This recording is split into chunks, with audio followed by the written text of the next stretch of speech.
Je vais commencer par vous remercier d'être là et remercier les interventions que je viens d'entendre, qui sont très très fortes. C'est très émouvant, donc c'est plein d'émotions mélangées. Et je trouve que le tour de force de Ludo, et je te remercie de m'avoir invité, d'avoir pensé à moi, et de nous recevoir, l'association ici, merci Majda, c'est de allier la question spirituelle avec la question de l'engagement politique et de l'engagement sociétal. Moi, à l'origine, je suis docteur en sciences politiques. Alors, je pense que là, c'est la soirée des doctorats. Hein, parce que t'écoutes, tu dis aussi que t'es une femme spirituelle, il faut que t'aies un doctorat. Mais c'est aussi intéressant.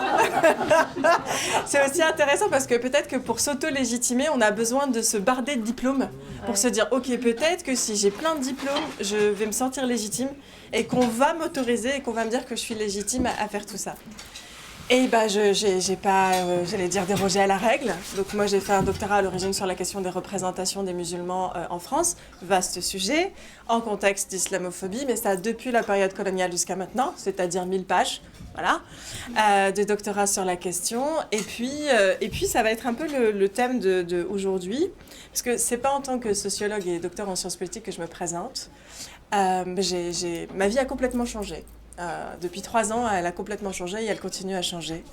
Et c'est pour ça que le thème d'aujourd'hui, c'est la hijra. Je vais expliquer ce que ça veut dire évidemment en arabe. Et le principe, c'est le voyage initiatique qui commence à l'intérieur. Donc indépendamment de ce doctorat, aujourd'hui je suis thérapeute, et ce qu'on appelle thérapeute holistique. Et je vais vous expliquer pourquoi c'est important pour la fin. Thérapeute holistique en grec, ça veut dire ce qui englobe le tout. C'est-à-dire, l'idée, c'est de ne pas fractionner l'individu comme on le fait en Europe, avec quelqu'un qui soigne votre corps, un médecin, quelqu'un qui soigne votre esprit, un psychologue ou un psychiatre, et quelqu'un qui soigne votre âme, un prêtre, un imam, et en général, bon, bien sûr, c'est que des gars. Voilà. Et cette idée comme ça qu'il y a une diffraction de l'être humain, et du coup, une diffraction de la prise en charge de la personne. Et l'éveil, c'est comme ça que je l'appelle, que je traverse depuis 3 ans, m'a amené à vouloir non seulement moi réunifier les parties à l'intérieur, mais aussi essayer de le faire pour les personnes que j'encadre et pour les personnes que j'accompagne. À côté de ça, parce que thérapeute holistique, voilà, je l'ai dit, chaman. Alors chaman, c'est pas le truc à la mode de quelqu'un qui a pris un peu d'ayahuasca, qui est allé au fond d'une tente et qui se fait surnommer autant n'emporte le vent. Hein. Quand je dis chaman, je parle de vrai chaman. Et c'était très intéressant ce que disait tout à l'heure Samira autour de la berbérité. Moi, j'ai redécouvert ma berbérité avec les dons transgénérationnels. Et ça a été une grosse claque parce que quand on fait une thèse, quand on est dans les sciences politiques, quand on va à la Sorbonne, on essaie d'effacer tout ce qui nous différencie un peu des autres. Alors déjà, je travaillais sur la question de la race, déjà je travaillais sur la question du genre, déjà je travaillais sur la question de l'islamophobie. Et la spiritualité, il y a ce qu'on appelle dans la sociologie l'athéisme méthodologique. En fait, être athée, c'est un postulat scientifique en France. C'est quand même archi-violent. Être athée, c'est un postulat scientifique. Et donc moi, je suis dans cet environnement très blanc, hein, évidemment, avec cette idée, puis moi je viens d'un milieu très populaire, mes parents sont analphabètes, etc., ils n'ont pas pu faire des études, donc transfuse d'à peu près tout ce qu'on veut, et je me dis non mais la spiritualité, je peux l'avoir, mais ça doit rester quand même quelque chose de politiquement correct, et donc de quelque chose de pas très visible, etc. Et alors, le chamanisme, si vous voulez, on a 5 générations de guérisseurs dans ma famille, et de manière stupide, je pensais que moi, ayant un doctorat, j'échapperais à cette règle. Voilà, que ça ne se passait pas comme ça au jeu de la courte paille. Et que du coup, pour au niveau des gènes, ce seraient les autres. Et puis que moi, c'est bizarre de dire être épargné comme si c'était une mauvaise chose, alors qu'en réalité, c'est une très belle chose. Mais c'est guérir en dehors des outils occidentaux. Et ça, je savais faire ça en tant que sociologue, essayer de déconstruire la société, etc. Mais alors, accepter de m'identifier comme chaman, c'était un coming out en soi, j'en avais assez comme ça. Donc, c'était là, no way, thank you, goodbye. Et puis, il y a des moments où on n'a pas le choix. Et les moments où on n'a pas le choix, c'est ce dont j'aimerais parler, c'est la notion de hijra. Et c'est ce qui va faire le lien avec aussi ce qui a précédé. Et puis hier, la direction de la prière en tant qu'imam. Donc c'est que des coming out, hein, les enfants. On va continuer ce soir. Mais vraiment, d'essayer d'inscrire nos trajectoires sociales et nos trajectoires politiques dans nos trajectoires spirituelles. En arabe, qu'est-ce que ça veut dire hijra? Ça veut dire exil, migration, rupture, abandon, si on reprend l'étymologie arabe. Et c'est un terme généralement qu'on utilise, alors je vais le dire sur le plan historique, mais déjà sur le plan, j'allais dire simplement de la sunna et de la tradition musulmane. Quand je dis hijra ou quand je dis hégir, ça vous fait penser à quoi? À l'année. À quoi? La datation, l'année. Oui, le début du calendrier musulman, qui correspond à La construction de la communauté. Oui. À quoi? La construction de la communauté. La constitution de la communauté avec un départ. Le prophète est à la Mecque, il est né là-bas, il a grandi là-bas, sa famille est de là-bas, il est complètement persécuté et ils doivent fuir. Le début de l'histoire musulmane commence par une fuite due à la persécution. Voilà, c'est très fort, c'est Socrate qui disait c'est une erreur commune aux hommes de vouloir assassiner ceux qui sont venus pour les libérer. Ça continue, hein. Avec la perte de l'imam aussi sud-africain, enfin bref. L'imam gay, évidemment, parce que sinon il serait peut-être encore en vie. Et donc, il y a cette idée comme ça de départ, mais dans l'idée d'égir, c'est comme ça qu'on dit en français, ou de hijra, c'est un départ contraint. C'est un départ sous pression. C'est un départ où on n'a pas le choix. Un peu aussi qui rejoint l'histoire de Mehdi un peu plus tôt avec la question de la Palestine. Et de partir parce que finalement, on n'a pas le choix. C'est pas un voyage, j'allais dire en Thaïlande, où du coup il y a beaucoup aussi de personnes qui apprécient les personnes trans, comme le dirait Samira. Et c'est pas un hasard s'il y a autant de personnes de banlieue qui se retrouvent en Thaïlande. Hein. C'est pas que pour l'héritage culturel thaïlandais. Voilà. Mais cette idée de voyage initiatique, d'égir, c'est l'idée qu'on n'a pas le choix et qu'on doit partir. Historiquement, c'est ça. C'est comme ça que ça se passe pour le prophète. Il part de la Mecque, il va à Médine, qui s'appelait pas encore Médine. Il perd sa femme, qui a 15 ans de plus que lui. Sur le trajet, c'est pas un voyage comme aujourd'hui. C'est pour ça que les prières des voyageurs, on dit qu'elles sont exaucées, c'est parce qu'elles se font dans la contrainte. Donc l'égir, ça commence par quelque chose de brutal, quelque chose de disruptif, qui oblige les gens à quitter là où ils étaient, donc ça se fait avec violence. Vous quittez une culture, vous quittez un pays, vous quittez une langue, vous quittez une famille, vous quittez un climat, et vous arrivez sur une nouvelle terre que vous espérez promise, mais techniquement, vous n'êtes pas sûr du truc. Ça, c'est ce que ça veut dire sur le plan historique. Aujourd'hui, on va entendre parler de l'égir et de la notion de hijra, mais plutôt d'un point de vue, j'allais dire conservateur musulman, je dis ça sans aucun jugement, qui est, voilà, la France est islamophobe, l'Europe pue le fascisme, donc ils se sont dit, bon, on va peut-être partir et chercher des pays dans lesquels on se sente mieux.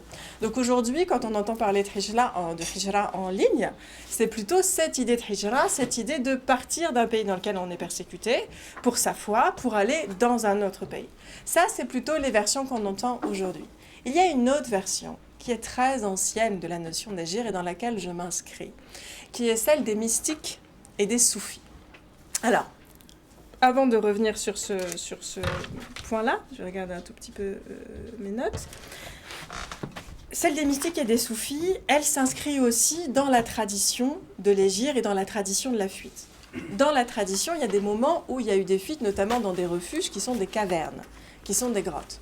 On connaît le moment de la révélation, qui est le moment où le prophète, sallallahu alayhi wa sallam, ça veut dire que la paix et les bénédictions soient sur lui, tout simplement, pour le remercier de ce qu'il a fait pour la communauté qui allait venir et la communauté qui était à l'époque, se réfugie dans la caverne. Il se réfugie dans cette caverne où il reçoit la révélation. Pour certains, on est dans la hijra, et pour d'autres, on ne l'est pas. Parce que techniquement, il n'est pas poursuivi, il n'est pas persécuté au moment où il se rend dans cette caverne. Il choisit volontairement de pratiquer une retraite. Mais il y a d'autres moments, lorsqu'il va faire l'égir, où ils sont, du coup, quand il fuit la Mecque pour aller à Médine, où ils sont persécutés, où il se retrouve dans une autre grotte, où il va être avec ses compagnons. Et là, il va y avoir un miracle qui est celui de la toile d'araignée, qui va, en fait, j'allais dire, convaincre ses persécuteurs que c'est impossible qu'il y ait des gens qui se soient réfugiés à l'intérieur, puisque la toile d'araignée a l'air d'être beaucoup trop ancienne. Donc ça fait partie des miracles du Coran. Vous voyez, cette idée de destination, là où on peut trouver refuge, même si c'est quelque chose de très précaire. Une caverne, c'est précaire, il n'y a pas de lumière, on ne peut pas y rester indéfiniment, etc. Il y a un autre passage important, mais cette fois-ci qui est dans le Coran, qui est dans la sourate El-Kaf, qui s'appelle donc la caverne. On a un autre exemple d'égir, en fait, de hijra, dans cette sourate, et ça part du principe pareil que des croyants et des croyantes sont, à l'intérieur, ils disent plutôt croyants, sont persécutés et pour leur foi, et qu'ils se réfugient dans une caverne, là où ils passent 300 ans. Ça fait partie des miracles qu'on dit du Coran, c'est-à-dire que quand on leur demande combien de temps ils sont restés, eux ils disent on n'est resté que quelques heures, quelques jours. Ça c'est quelque chose de très intéressant sur la question de la distorsion du temps en fonction de la réalité dans laquelle nous sommes. Mais je ne vais pas vous perdre tout de suite, mais c'est quelque chose de très important sur le plan aussi mystique. Donc ce qui est intéressant, c'est que la hijra, c'est-à-dire le départ, le fait d'aller quelque part, c'est pas tellement une question de durée. C'est-à-dire que le prophète, lui, passe 3 jours au moment, sallallahu alayhi wa sallam, au moment où il fuit les persécutions de Médine dans la caverne, alors qu'on a aussi un autre exemple de personnes qui passent 300 ans dans une caverne. La durée n'est pas importante. C'est-à-dire que la hijra, on sait quand elle commence, mais on ne sait pas quand elle se finit. On sait quand on doit partir, on sait quand on est obligé de s'exiler, mais on ne sait pas quand est-ce que finalement on pourra revenir, et quand est-ce qu'on sera, et si on va revenir d'ailleurs, et si on a envie de revenir, et quand est-ce que ce n'est pas le cas. Donc on a comme ça plusieurs exemples coraniques, plusieurs exemples de la sunna. La sunna, c'est simplement la tradition prophétique, dans lequel on a cette idée d'être obligé de partir. Malheureusement aujourd'hui, il y a encore plein d'exemples où on est obligé de partir. Les migrations économiques, évidemment. Il n'y a pas assez d'argent, un peu c'est pour ça que mes parents sont arrivés, c'est probablement pour ça qu'un certain nombre de parents immigrés sont arrivés. Il y a les persécutions qui sont politiques, hein, on est bombardé, on quitte le pays. Il y a les obligations qui peuvent être liées à l'environnement, donc il y a plein d'obligations aujourd'hui qui fait qu'on peut partir. C'est techniquement aussi considéré comme une hijra, cet exil-là, cet exil des clandestins.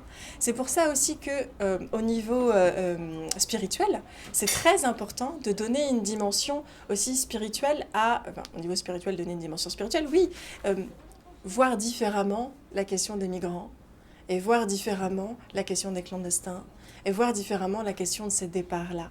Sur le plan religieux, ça a une dimension mystique. Ils vivent dans la matière cet exil forcé, sous contrainte et sous pression. Donc la hijra, elle a une dimension politique et sociale, et nous pouvons aussi considérer qu'il y a un lien avec la dimension spirituelle. Et c'est pour ça qu'il y a aussi une assistance particulière à donner aux voyageurs. En islam, on est censé être aussi très hospitalier vis-à-vis des personnes qui viennent de loin, leur accorder le gîte, le couvert, parce qu'il y a cette idée qu'ils agissent, c'est presque un acte d'adoration sans le vouloir, par le départ qu'ils sont amenés à vivre et la traversée qu'ils sont amenés à faire. Donc ça, on est vraiment sur le plan plus j'allais dire, terre-à-terre et concret de ce que ça peut être que la hijra. Et puis, il y a un plan mystique. C'est celui qui m'intéresse le plus, peut-être que vous vous en doutez ou pas. C'est un peu comme la notion de djihad. Quand on parle de djihad, donc c'est la guerre sainte, attention, c'est pas la peine d'appeler tout de suite l'RG. En islam, la guerre sainte, il y en a deux. Il y a la petite guerre sainte et il y a la grande guerre sainte. La petite guerre sainte, c'est celle qui consiste à aller combattre contre des personnes qui vous empêchent de vivre votre foi ou simplement des personnes qui vous empêchent de vivre là où vous êtes. C'est la guerre pour plus de justice, dans tous les sens du terme. Plus de justice sociale, économique, politique, genrée. C'est en tout cas ce en quoi je crois. Et il y a également la grande guerre sainte. La grande guerre sainte, c'est djihad al-nafs, c'est le combat contre l'ego. Le combat contre l'ego, il est souvent mal compris, surtout avec la notion de développement personnel, tuer son ego. C'est la dernière chose qu'il faut faire les enfants, sauf si vous voulez rentrer en guerre civile intérieure, avec un début, mais sans fin. Il y a d'autres manières de faire. Et bien dans la hijra, il y a un peu cette idée qu'il y a la petite hijra, c'est la hijra qu'on prend quand on marche et qu'on part de son pays, qu'on est obligé de le faire. Et puis il y a la grande hijra, celle du retour, ce que j'appelle le grand retournement, le moment où on revient à l'intérieur.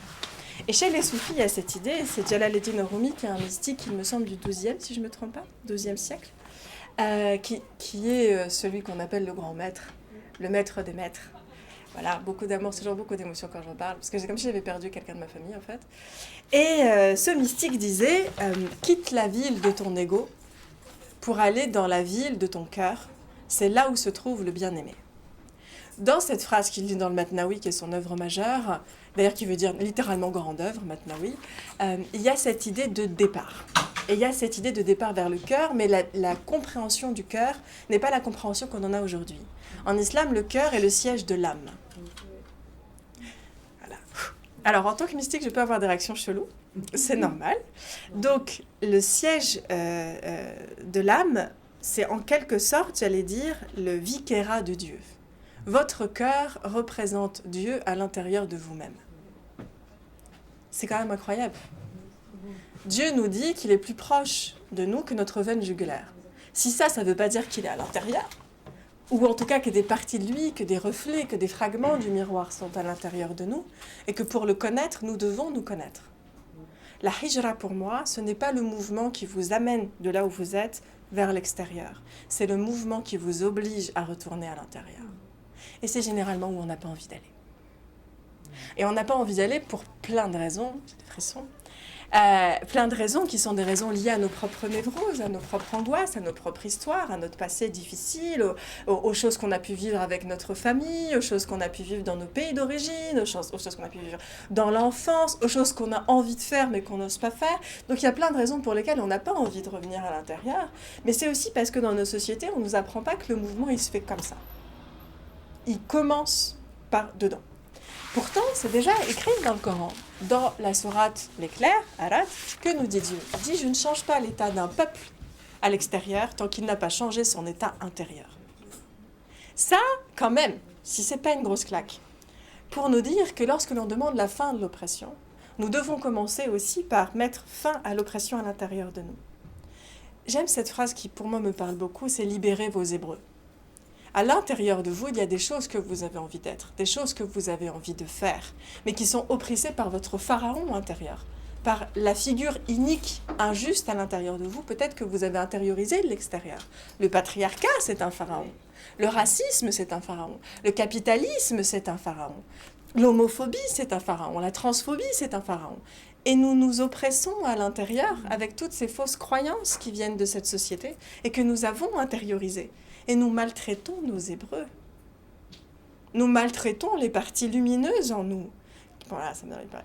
Qui donnent envie d'exister, qui ont envie d'exister, en fait. Le travail de reconnexion à l'intérieur, c'est de retourner voir ce peuple-là. Notre terre promise, elle est là, en fait.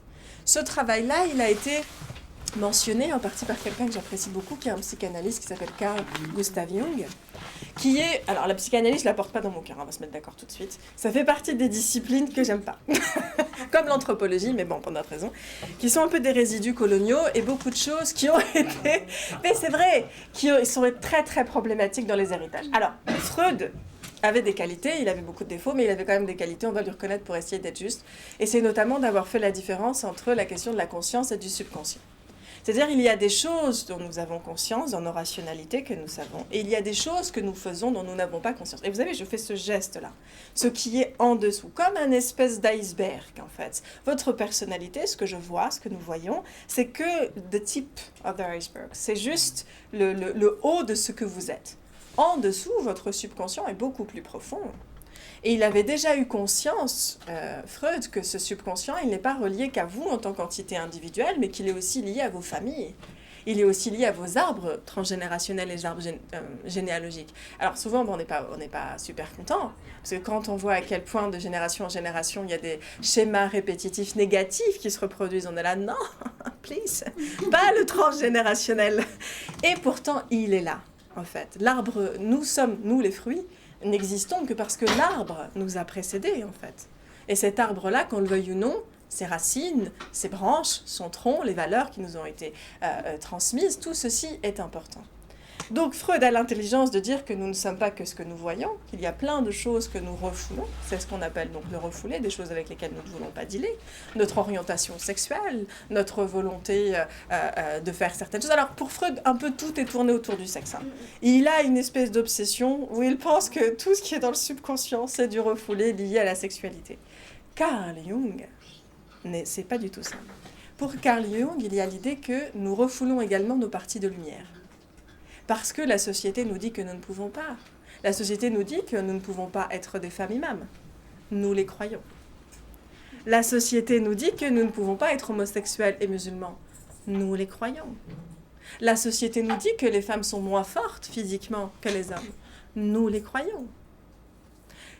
Carl Jung nous dit que nous refoulons un certain nombre de choses parce que la société autour de nous, nos familles, ne sont peut-être pas prêts à les entendre ou nous ne sommes pas prêts à les assumer. Parfois, c'est des fausses croyances. Parfois, nous pensons que la société n'est pas prête à nous accueillir, mais nous ne nous accueillons pas nous-mêmes. Nous ne nous acceptons pas nous-mêmes. Ce processus-là de fragmentation de l'autre, parce que c'est ça que c'est en fait. À partir du moment où nous nous fragmentons. Pour Carl Jung, il y a un moment dans la vie où il y a quelque chose qui va se passer. En général, ce n'est pas un moment agréable, je vous le dis tout de suite. Et cette chose qui va se passer, cet événement disruptif, c'est-à-dire cet événement qui va venir perturber votre vie ou votre sens de la vie et de votre tranquillité, va vous obliger à faire ce travail de retour vers l'intérieur. Ce travail de retour vers l'intérieur, qui est aussi un travail d'unification en dedans, il l'appelle individuation. C'est le moment où nous redevenons qui nous sommes. C'est le moment où nous sommes obligés de retourner dans ce qu'il appelle notre ombre, the shadow, pour venir, pour venir récupérer à l'intérieur de nous ces fragments que nous avons refoulés. Certains fragments parce qu'on les trouvait trop moches, certaines parties de notre vie, des choses qu'on a faites, des personnes avec qui on a été. Moi, je vous jure, des fois, je ferme les yeux, je me dis, c'est pas possible. Je n'ai pas pu être avec cette personne, il y a une erreur. Ça fait partie des choses où il nous dit, retournez dans cette partie d'ombre et faites la paix avec vous-même. Réintégrez ces parties-là parce que dans l'ombre, il y a la lumière. Dans votre ombre, il y a, c'est ce que disait aussi Rumi, il disait, la douleur porte en elle son remède comme un enfant. Ce que vous cherchez à fuir a le pouvoir de vous guérir. Et c'est ce que va nous dire Carl Jung lorsqu'il parle de ce processus d'individuation et ce processus de retour à l'intérieur de l'ombre pour redevenir qui nous sommes. Moi, je suis une fervente jungienne, ne serait-ce que pour ces raisons-là. Ce retour à l'intérieur, pour moi, c'est ça la hijra. Ce moment où on retourne sur la voie initiatique, sur la voie intérieure de ce que nous sommes, pour nous redécouvrir et pour réintégrer ce que nous considérions avant comme étant des monstres. Il y a sûrement des parties de vous-même que vous trouvez beaucoup trop moches pour être exposées. Ce que nous dit Jung, c'est ça, votre vrai trésor, il est là, dans ces points donc, que vous n'avez pas envie d'aller voir, dans ces choses qui vous créent des crises d'angoisse. Parce que comme tout trésor, je vous le dis tout de suite, votre part de lumière est protégée par des dragons. Ces dragons, ce sont vos peurs. Ce sont vos fausses croyances, ce sont les fausses croyances qui sont probablement aussi transmises par votre lignée. Il y a peut-être un moment où une femme a été tuée parce qu'elle avait beaucoup de pouvoir et donc depuis de génération en génération, on vous dit surtout ne sois pas trop visible. Surtout ne parle pas trop fort, on dit ça pour ton propre bien. C'est un dragon. La hijra, c'est le moment où vous êtes obligé par un événement extérieur à retourner chercher ces trésors et à faire face à vos dragons. Je n'ai pas dit combattre les dragons. Parce que je ne crois pas qu'il y ait quelque chose qui puisse sortir de bon dans le fait de se faire la guerre à soi-même.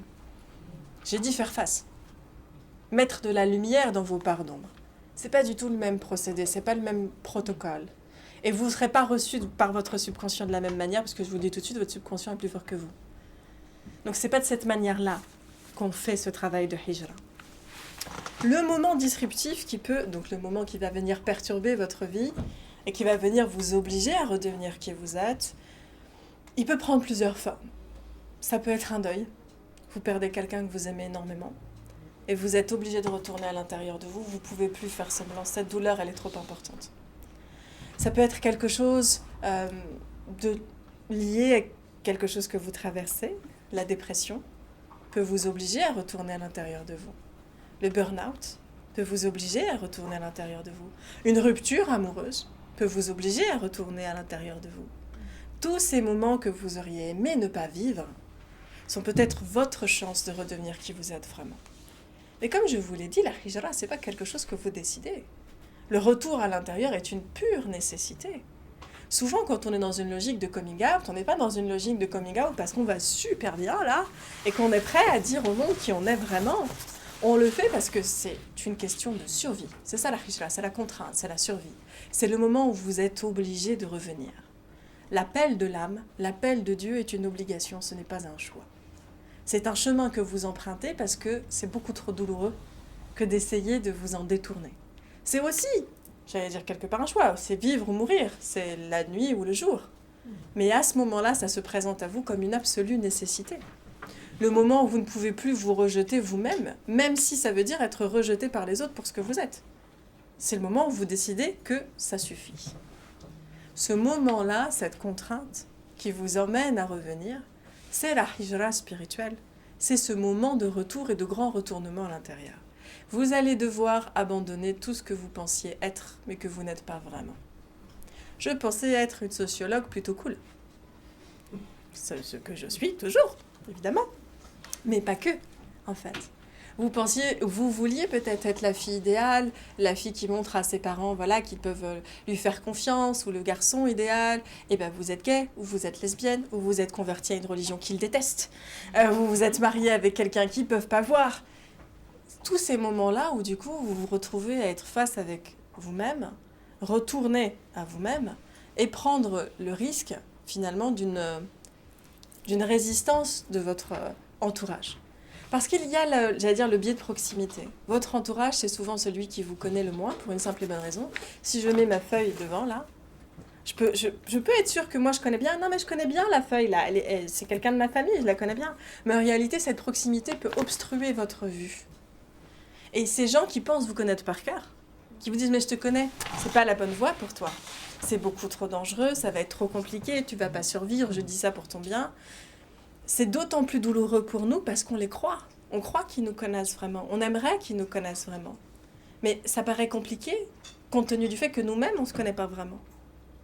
Donc comment pourrait-il prétendre connaître des parties de vous-même que vous-même, avec lesquelles vous n'avez même pas fait la paix en réalité? Et ça demande du coup de les mettre à distance, de mettre à distance les gens que parfois vous aimez le plus. Parce que ce ne sont pas les personnes qui sont les plus à même de vous comprendre à un moment donné de votre vie, c'est peut-être même celles qui vont être les principaux obstacles. Ça fait partie de la hijra. Le grand dépouillement, le grand exil, c'est aussi le fait de vous libérer des représentations que les autres ont de vous-même. Et qui sont parfois très conforts. Hein. C'est confortable de se dire que voilà, on fait quelque chose dans la société qui est utile, qu'on est considéré comme une bonne fille, comme une bonne employée, etc. Il y a un confort à l'intérieur.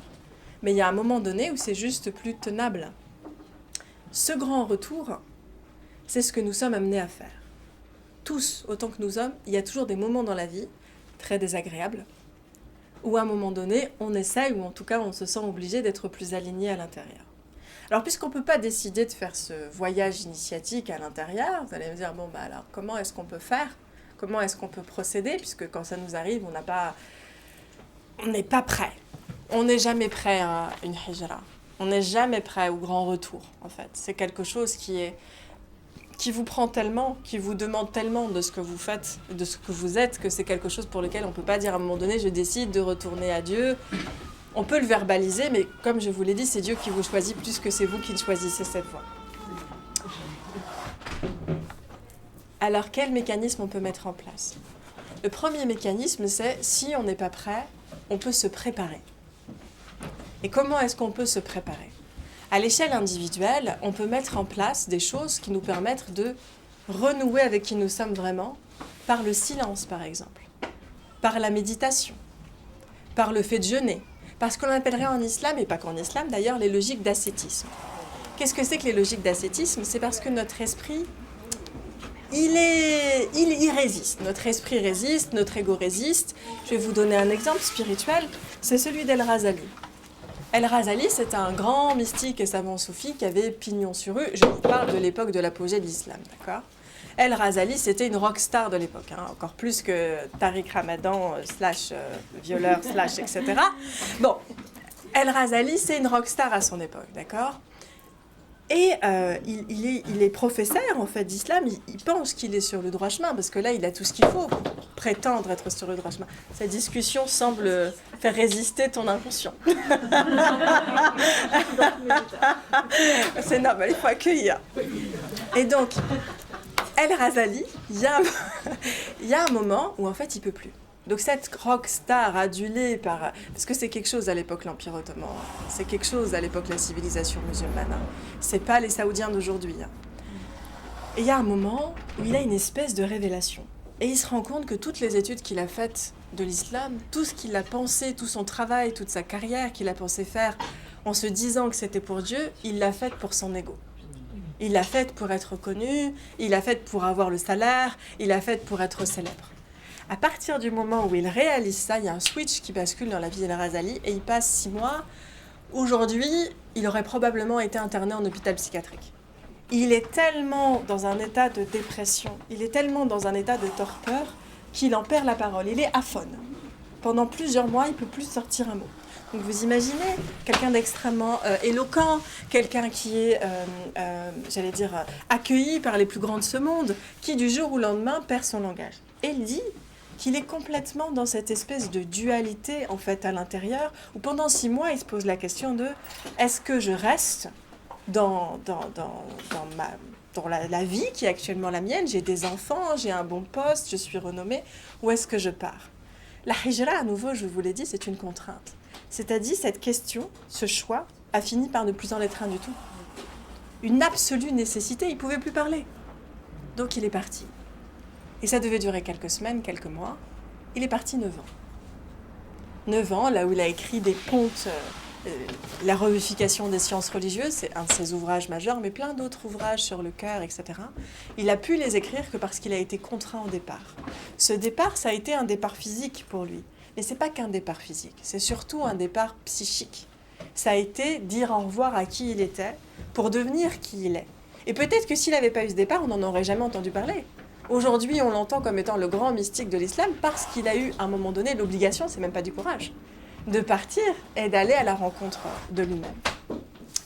C'est pour ça que je vous disais que le cœur a ses raisons. Et le cœur, c'est ce que disait Blaise Pascal, le cœur a ses raisons que la raison ignore. Ce serait une erreur de croire qu'il parlait de l'amour romantique. Aujourd'hui, on pense que le cœur est le siège des émotions. Je vous l'ai dit, le cœur est le siège, c'est le vicaire, c'est le représentant de Dieu et des intérêts de Dieu à l'intérieur de vous. Donc quand Blaise Pascal nous dit le cœur a ses raisons que la raison ignore, il veut dire que notre âme a ses raisons. Que le mental ne connaît pas, il ne comprend pas le mental. Moi, quand je dis, je ne vais plus être sociologue, je vais être chaman, bien sûr que mon mental, il a freak out. Il a dit 15 ans, bac plus 15, un doctorat, 1000 pages, pour devenir chaman, taper dans un tambour. C'était pas sérieuse. Une lutte. Mais c'est ça le vrai djihad. Sans merci, de jour comme de nuit. En disant, je ne peux pas abandonner ce que j'ai mis tant de temps à édifier. Enfant d'analphabète, tellement fière, tellement contente de ce doctorat. Et de dire, non, tu vas travailler avec les outils de Dieu. Avec ce qui t'a été demandé. Pas avec ce que tu as pensé que Dieu te demandait, pas avec ce que ta tête a cru, mais avec ce qui t'est vraiment demandé. Puis j'ai plus eu le choix. J'ai plus eu le choix. Et la hijra, c'est ça. Moi, j'ai passé sur 1 an et demi, 6 mois à l'été. 6 mois à l'été, sans aucune maladie, dans le noir, dans le silence, pas pouvoir regarder la télé, pas pouvoir utiliser mon téléphone portable, pas pouvoir sortir, aller boire un verre pour m'aérer, aucune distraction. Pour Blaise Pascal, dans les pensées, la distraction, le divertissement est ce qui nous détourne de ce que nous sommes vraiment et ce qui nous détourne de Dieu. Le divertissement, c'est un poison pour Blaise Pascal. Et on retrouve cette idée aussi dans l'idée de l'islam, mais pas que. On est dans une société où on fait tout pour qu'on ne se retrouve pas avec nous-mêmes. Même lorsque vous dites aujourd'hui j'ai rien fait, en général vous avez binge-watché. Vous étiez sur votre téléphone, vous étiez sur Netflix, vous avez rangé chez vous, mais un vrai moment d'introspection face à vous-même parce que vous n'avez pas eu d'autre choix. Combien est-ce que vous en avez eu en fait ? La hijra, c'est le moment où vous n'avez pas le choix et c'est parfois par la maladie que vous êtes obligé de faire face à ça pour retourner sur votre véritable chemin de vie. Parce qu'il y a pire que de perdre sa réputation. C'est de perdre son âme. Il y a une fausse croyance que nous avons, qui est celle de dire qu'en réalité, c'est le corps qui nous permet de rester... C'est-à-dire, si le corps lâche... Évidemment, le corps est très important, pour moi, c'est pas qu'un véhicule. Hein. Si le corps lâche, le reste nous lâche aussi. Voilà. Non, l'important, c'est vraiment le corps doit rester là. C'est faux. Si votre âme vous lâche, votre corps est encore là, mais votre esprit l'est plus, en fait. Et votre corps va vous lâcher à un moment donné ou à un autre. Votre cœur serre tellement dans votre poitrine que vous lui dites « Mais qu'est-ce que t'as ? Qu'est-ce que tu veux de moi ?» Eh bien, il vous veut entier. Il veut la hijra. Il veut le retour. Il veut le retour à ce que vous êtes vraiment. Parce que c'est en redevenant qui vous êtes que vous pourrez vous connecter à Dieu. Il y a un concept en islam très important qui est le concept de tawhid. Tawhid, c'est l'idée d'unicité divine. C'est-à-dire, il n'y a qu'un Dieu. Voilà, il n'y a qu'un Dieu, c'est tout. Il n'y en a qu'un, il n'y en a pas 46, on ne va pas parler pendant 40 ans. Voilà, c'est vraiment le principe, le pilier central. Mais si Dieu est un, et que nous sommes le reflet de Dieu sur terre, ça signifie qu'une partie de notre travail, c'est redevenir un, redevenir une. Sinon, comment est-ce qu'on va venir à Dieu ? On ne revient pas à Dieu fragmenté. On ne revient pas à Dieu en lui disant « Ok, moi je reviens vers toi, mais tu sais quoi, mon homosexualité, je la mets de côté. » Ou « Tu sais quoi, le fait que je sois guérisseuse, je le mets de côté. » Ou « Tu sais quoi, le fait que je sois racisée, je le mets de côté. » Non, en fait. Dieu, il veut le package. Il vous veut entièrement. Le travail de hijra, c'est aussi le travail de réunification. Jung l'appelait individuation, je l'avais dit tout à l'heure, pour redevenir entier, holos, holistique. Thérapeute holistique, c'est un terme que j'utilise parfois. En grec, ça signifie redevenir entier. Mais c'est aussi la même racine que celle de heal, qui veut dire guérir, et c'est aussi la même racine que celle de holy, qui veut dire saint. Typiquement, ça veut dire que la seule manière de pouvoir guérir, c'est que vous acceptiez de redevenir entier.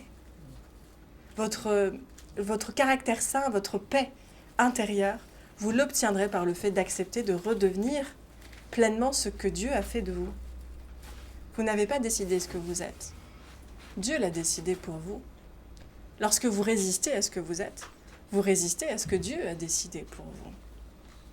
Et c'est là où il est l'ego, parce que parfois on nous ment, on travestit la vérité, en nous disant là ton vrai travail, ton djihad, là les thérapies de conversion, c'est voilà, t'es plus homo, ça va être super, tu vas voir. Ça marche pas vraiment comme ça. Et il y a plein de volontés, comme avec notamment le dévoiement du développement personnel, cette idée que vous devez vous développer pour être bien, comme si vous n'étiez pas assez. Et qu'il faut absolument rajouter des couches, il faut parler japonais, latin, il faut être souple comme une prof de yoga, il faut manger super sain, pas boire de Coca-Cola. C'est terrible pour moi parce que je souhaite vraiment, hein, j'allais dire boycotter cette marque, mais j'y arrive pas du tout. Non. il y a des addictions comme ça. Non, il y a l'idée de vous accepter, même s'il y a des parties que vous n'avez vraiment pas envie d'être, en fait. C'est tout le travail qui nous est demandé. Mais je vous ai dit qu'il y avait des voies intérieures. Donc l'ascétisme, le fait de discipliner le corps par le jeûne, par la marche, par le silence, tout le contraire de ce que cette société veut, par la solitude, parce que déjà vous aurez commencé à déblayer le travail. C'est-à-dire quand vous serez obligé de retourner à l'intérieur, il y aura quand même un certain nombre de dragons que vous avez anticipés. Ah, la haine de moi, je m'y attendais. Ah, le manque d'estime de moi, je m'y attendais. Voilà, des choses que vous allez être plus ou moins préparés à retrouver. Mais il y a aussi une dimension collective. Si le chemin vers l'intérieur, vous ne pouvez le faire que seul, personne ne pourra le faire à votre place. Parfois, on est vraiment tenté de trouver un thérapeute, un imam, une imam, peu importe, pour vous permettre de faire ce chemin et cette réconciliation intérieure. Mais le chemin se fait en marchant.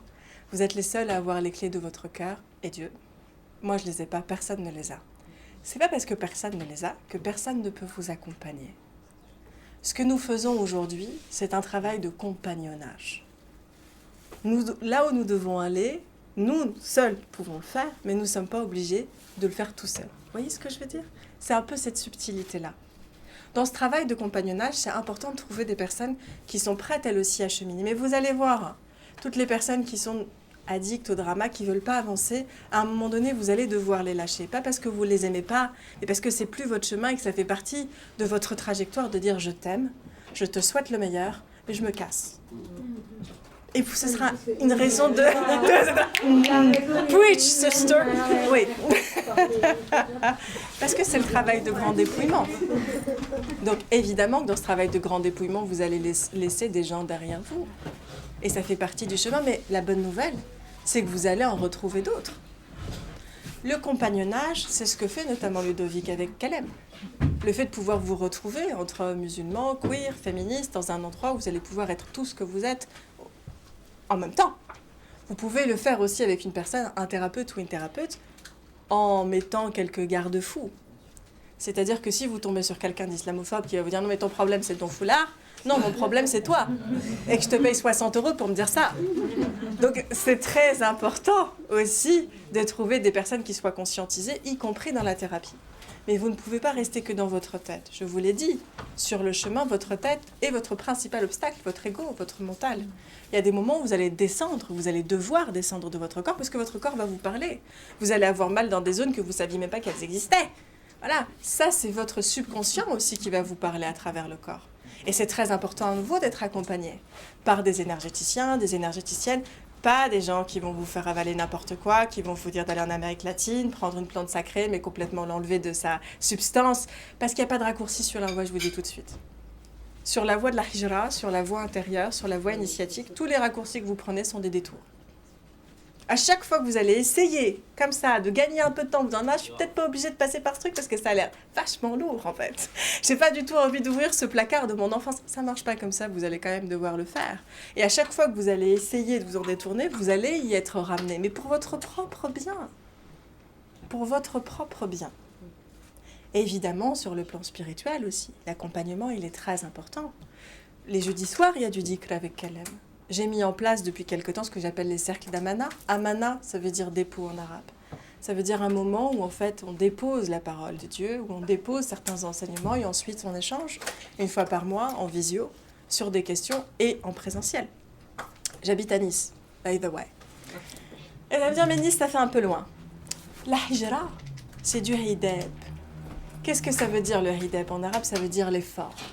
Revenir à vous va vous demander des efforts.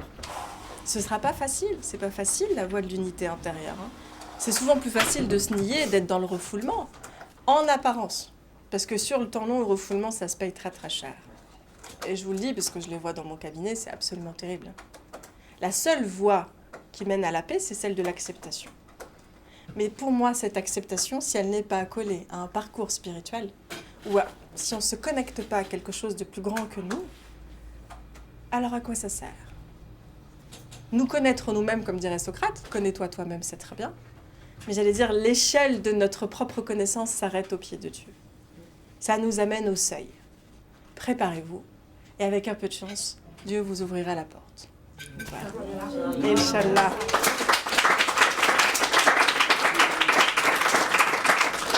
Merci beaucoup les enfants. Merci.